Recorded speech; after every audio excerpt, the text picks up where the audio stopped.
¿El Balón de Oro es realmente justo? Cada año, en una noche llena de luces y aplausos, se entrega el trofeo más codiciado por cualquier futbolista, el Balón de Oro. Pero, ¿qué pasa cuando ese brillo esconde una injusticia?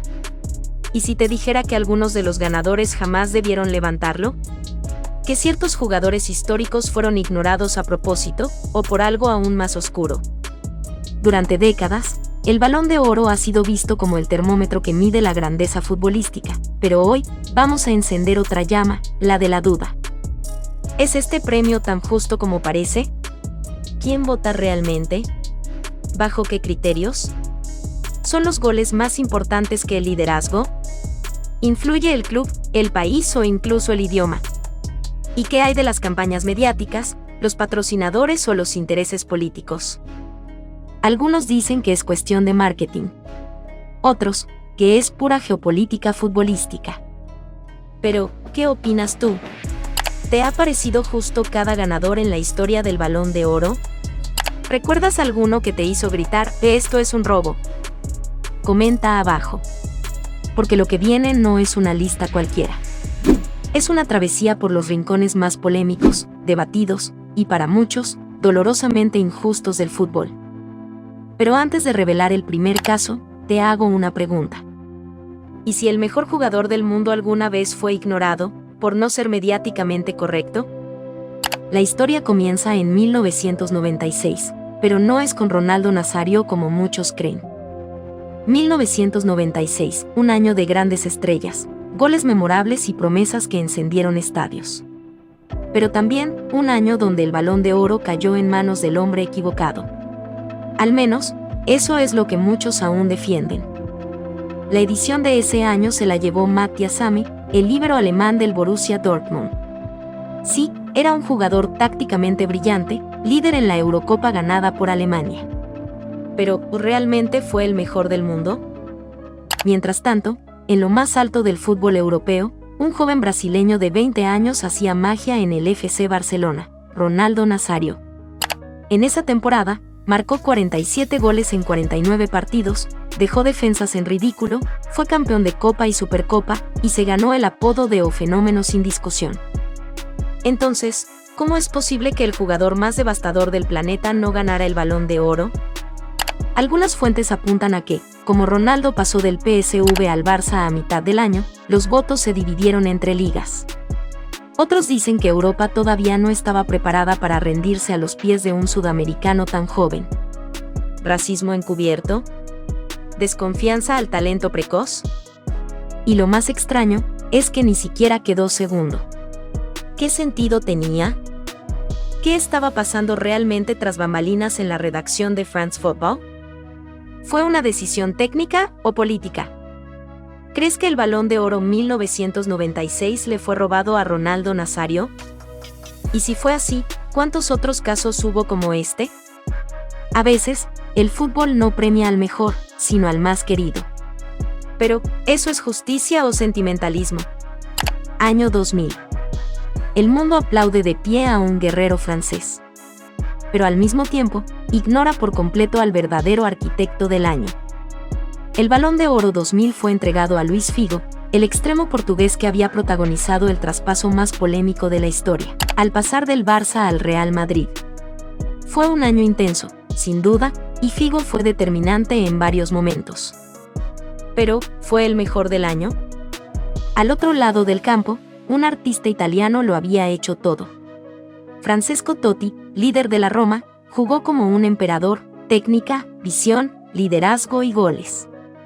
También se destacaron Zidane, Shevchenko y, muy especialmente, Zinedine Zidane, campeón de la Euro con Francia, aunque también tuvo una expulsión escandalosa que pesó en la votación. Sin embargo, muchos especialistas afirmaban que el verdadero merecedor del premio debía ser Zidane o incluso Shevchenko, por su impacto, títulos y consistencia. ¿Por qué entonces se premió a Figo?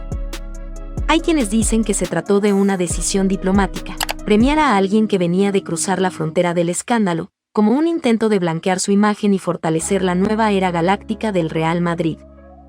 ¿Fue entonces un premio deportivo o un mensaje político dentro del marketing blanco? Y algo más, ¿por qué Raúl González Blanco, máximo goleador de la Champions, Ni siquiera entró al podio. 2010 Sudáfrica. Bubucelas, bailes, goles inolvidables. España campeona del mundo. Pero en el Teatro Châtelet de París, donde se entrega el Balón de Oro, la historia se reescribe con una tinta que huele a favoritismo. Ese año, el tridente finalista fue Lionel Messi, Andrés Iniesta y Xavi Hernández. 3 genios, 3 piezas esenciales del mejor Barça de la historia.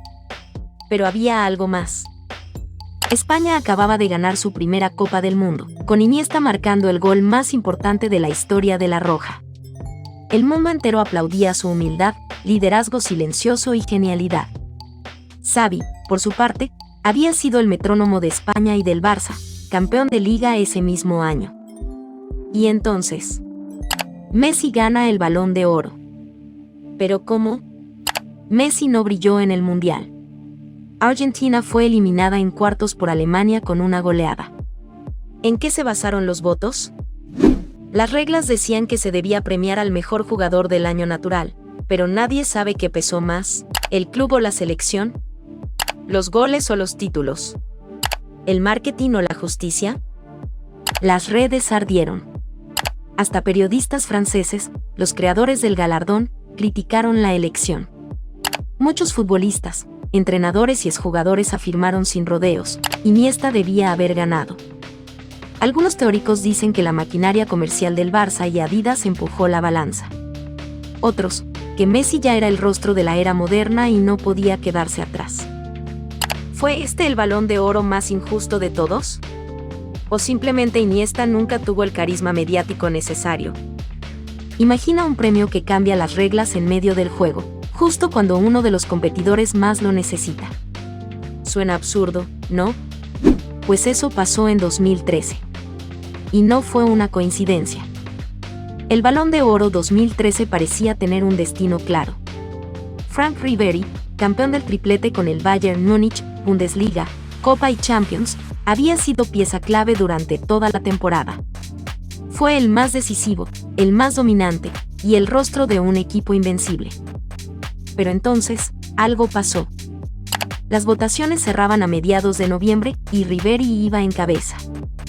Sin embargo, en una jugada nunca antes vista, la FIFA extendió el plazo de votación por 2 semanas más, alegando que pocos votos habían sido recibidos. En ese lapso, Cristiano Ronaldo marcó una actuación bestial contra Suecia en el repechaje al Mundial, con un hat-trick que recorrió el planeta. Y, sorpresa, Cristiano ganó el Balón de Oro. ¿Casualidad? ¿O fue una decisión calculada para inclinar la balanza? Ribéry declaró años después: sentí que me robaron el Balón de Oro. Gané todo y no sirvió de nada. Lo más curioso es que la FIFA nunca más volvió a extender el plazo en ninguna edición posterior. ¿Por qué solo en 2013? ¿Era tan necesario que Cristiano ganara ese año para mantener viva su rivalidad con Messi? ¿Qué pesan más, los títulos colectivos o los goles individuales? ¿Y qué pasa cuando cambias las reglas justo a tiempo para favorecer a uno? Era el líder del club más poderoso del mundo. El alma ofensiva de un equipo que dominaba Europa. Goleador, asistente, símbolo.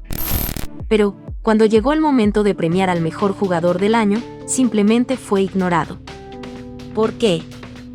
Raúl González Blanco, máximo goleador de la Champions League ese año, capitán del Real Madrid campeón de Europa en 2001, y máximo referente del fútbol español en ese momento, lo tenía todo para ganar el Balón de Oro. Fue decisivo en cada fase del torneo continental, implacable en la liga y símbolo de una generación. Y aún así, terminó tercero. El ganador fue Michael Owen, delantero inglés del Liverpool, que si bien había tenido un gran año ganando 5 títulos menores, Copa, Supercopa, FA Cup, etc., no brilló en la Champions ni fue tan influyente como Raúl. El segundo fue Raúl, sí, pero solo en la votación. En justicia, debía haber sido el primero. ¿Por qué Owen? Muchos apuntan al peso del marketing inglés, al deseo de equilibrar la presencia de jugadores británicos en el historial del Balón de Oro, y a la influencia de la Premier League como producto global emergente. Raúl, discreto y sin escándalos, nunca se vendió como una marca. No hacía celebraciones virales. no hablaba mucho. Solo jugaba. Y parece que en ese mundo de cámaras y premios, ser demasiado humilde puede ser tu condena. ¿Se habría premiado a Raúl si jugara hoy, con redes sociales, estadísticas avanzadas y presión pública? Dieron forma al juego. No eran velocistas, ni goleadores, ni bestias físicas. Eran cerebros. Silenciosos, perfectos, constantes. Y a pesar de ser el corazón de la mejor selección y del mejor equipo de la historia, el Balón de Oro nunca fue para ellos. Xavi Hernández y Andrés Iniesta no eran estrellas de portada. No hacían publicidad de perfumes ni generaban millones en redes. Pero entre 2008 y 2012 fueron el eje de un dominio futbolístico sin precedentes. 2 Eurocopas, un Mundial y un Barcelona que redefinió el juego. En 2010, Iniesta marcó el gol que le dio a España su primer Mundial. Y aún así, como vimos antes, Messi ganó. En 2012, Iniesta ganó la Euro como MVP del torneo. Y otra vez, el premio fue para Messi, tras una temporada sin títulos. Xavi, por su parte, fue el arquitecto del tiki-taka. Un jugador que hacía que todo a su alrededor funcionara. Siempre en el podio, pero nunca en la cima. ¿Por qué? Algunos dicen que su estilo era demasiado discreto. Otros, que el premio se volvió un duelo privado entre Messi y Cristiano desde 2008. Un espectáculo mediático que dejó fuera a cualquiera que no fuera una máquina de goles. Y quizás lo más irónico es esto: los propios Messi y Cristiano han dicho que Xavi e Iniesta merecieron un Balón de Oro. ¿De qué sirve entonces un premio individual, si ignora a quienes hicieron mejores a todos los demás? Muchos creen que el Balón de Oro lo ganan los cracks que hacen más goles o conquistan más títulos. Pero, ¿y si te dijera que a veces lo gana quien tiene detrás el club correcto, el patrocinador ideal o la campaña mediática más ruidosa? Desde hace décadas, el fútbol dejó de ser solo deporte. Es negocio, imagen, poder. Y en ese tablero, el Balón de Oro es una pieza valiosa, que no siempre se mueve con justicia. ¿Quién vota? Periodistas de todo el mundo, sí, pero también bajo presiones editoriales, favoritismos geográficos y tendencias del momento. Algunos jugadores han sido inflados por campañas masivas en medios, especialmente cuando representan a clubes con influencia directa sobre la prensa global: Real Madrid, Barcelona, Manchester United, Bayern. Y no olvidemos las marcas. ¿Has notado cómo muchos ganadores del Balón de Oro están patrocinados por las mismas grandes empresas? ¿Casualidad o estrategia? En 2018, por ejemplo, muchos decían que Modric ganó no solo por su juego, sino también porque ya era hora de romper el duopolio Messi-Cristiano. ¿Fue mérito puro o un cálculo político? Y más, ¿por qué ningún jugador africano lo ha ganado desde George Weah en 1995, a pesar de generaciones brillantes? ¿Por qué ciertos países tienen más peso que otros en las votaciones? ¿Y si el Balón de Oro no premia la verdad, sino una narrativa controlada? Si no juegas en Europa, no existes. Si naciste en el lugar equivocado, no importa cuántos goles hagas, ni cuánta magia entregues al fútbol. El Balón de Oro parece tener un mapa limitado, y hay muchos que quedaron fuera de él. Desde George Weah en 1995, ningún africano ha ganado el Balón de Oro. Y desde que se unificó el premio FIFA con France Football, ningún sudamericano ha ganado sin llamarse Messi. ¿Qué pasó con Thierry Henry en 2003? El mejor delantero del mundo, campeón invicto con el Arsenal, máximo goleador y asistente en Premier, y ni siquiera lo consideraron seriamente. Y Samuel Eto'o, campeón con Barça, Inter, 3 Champions League, goles decisivos, MVP en finales, pero nunca en el podio. Riquelme, genio argentino, líder de Boca y Villarreal, semifinalista de Champions con un equipo modesto. ¿No merecía al menos una mención? Y Didier Drogba, figura total en Chelsea, finalista de Champions, símbolo de Costa de Marfil. Solo entró al top 4 una vez. Todo indica que si no juegas en los equipos bendecidos por la UEFA y las grandes marcas, tu brillo no llega a París. El Balón de Oro se ha convertido, para muchos, en un premio eurocéntrico, donde el talento se mide según ligas, idiomas y escaparates comerciales. ¿Es posible que haya habido ganadores invisibles solo por jugar en el sur? ¿Cuántas leyendas quedaron fuera de la historia oficial del fútbol? Lo ganó todo. Fue decisivo. Dio espectáculo. Y aún así, no fue suficiente. En un año donde todos los focos estaban sobre él, Vinicius Jr. fue ignorado por el Balón de Oro. ¿Por qué? Temporada 2023 a 2024. Vinicius brilla como nunca, figura clave del Real Madrid, campeón de Liga, de Champions y de la Supercopa de España. Goles decisivos, regates imposibles, liderazgo ofensivo. En la final de la Champions, marcó y lideró el equipo con carácter. Luego, se sumó a Brasil en la Copa América, aunque su actuación fue más discreta. Pero cuando llegó la gala del Balón de Oro 2024, el premio fue para Rodri, el mediocentro del Manchester City y de la selección española, campeón de la Euro y considerado por muchos como el jugador más constante del año. Sí, Rodri fue brillante. Un metrónomo. Impecable. Pero, ¿tiene el peso de un jugador que cambió partidos, títulos y narrativas? ¿O simplemente encajaba mejor en la narrativa europea? Muchos fanáticos y exjugadores acusaron a France Football de favorecer el modelo europeo de jugador, dejando de lado el desequilibrio, la magia y el impacto visual de Vinicius. Otros fueron más allá: racismo encubierto, un castigo por su lucha contra los insultos en los estadios. El propio Vinicius respondió en redes con un mensaje enigmático: sigo soñando. Y sigo luchando. Como siempre lo hice. ¿Estamos ante una injusticia moderna como las de Xavi, Iniesta o Ribéry? ¿O simplemente Rodri fue más regular y menos mediático? Una vez más, la pregunta queda abierta para ti. ¿Quién debió ganar el Balón de Oro 2024? ¿Vinicius o Rodri? ¿Merece el desequilibrio más que la estabilidad? ¿La chispa más que la constancia? El debate sigue encendido. La historia del fútbol ya está escrita. Pero, ¿y si pudiéramos reescribirla? No con pasión, ni con camisetas, sino con pruebas, estadísticas, memoria colectiva y análisis sin filtros. ¿Cambiaría la lista de balones de oro?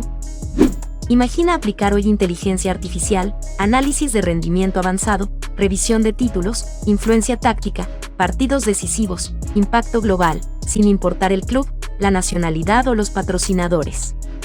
Plataformas modernas como Opta, Vscout o Instat permiten medir cada pase, presión, asistencia clave o contribución táctica de los jugadores. ¿Qué pasaría si usáramos esas herramientas para revisar cada edición del Balón de Oro? ¿Qué dirías si descubres que Xavi debía ganar en 2010, Raúl en 2001, o que Ribéry fue el más completo en 2013? ¿Y si votáramos de forma anónima, sin influencia mediática, sin campañas de clubes ni marcas? ¿Se imaginan una votación global abierta al público, pero con filtros profesionales? ¿Un Balón de Oro popular y técnico a la vez? Y más aún, ¿qué haríamos con esos títulos mal entregados? ¿Repararíamos la historia? ¿Daríamos un reconocimiento simbólico a los olvidados? ¿Estás preparado para mirar el fútbol sin el velo del marketing? Porque en este canal, no solo contamos historias, las cuestionamos. Y ahora, te toca a ti. ¿Qué Balón de Oro cambiarías tú? ¿A quién le darías uno que nunca recibió? Comenta, comparte y súmate a esta revisión histórica del fútbol. Porque a veces, la pelota sí se mancha.